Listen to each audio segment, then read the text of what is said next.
నమస్కారం. ఈటీవీ 360కి స్వాగతం. ముందుగా ప్రధాన అంశాలు.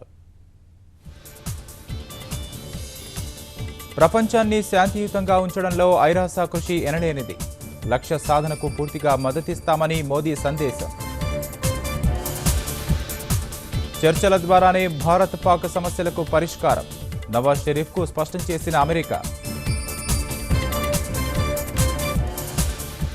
వరంగల్ ఉప ఎన్నికపై తెలుగుదేశం భాజపా మథనం. గెలుపు వ్యూహాలపై పార్టీల నేతల సమాలోచన. వ్యవసాయ కూలీలపై కరువు పంజా. ఉపాధి కోసం వలసబాట, పని దొరక్క నగరాల్లో అవస్థలు. హైదరాబాద్ బీబీకా ఆలంలో మాతం ప్రదర్శన. కట్టుదిట్టమైన భద్రత మధ్య ఊరేగింపునకు ఏర్పాట్లు. ప్రకృతి అందాలకు నెలవుగా నల్గొండ జిల్లా యాద్గార్పల్లి చెరువు. పర్యాటకులను విశేషంగా ఆకర్షిస్తున్న పడవ ప్రయాణం.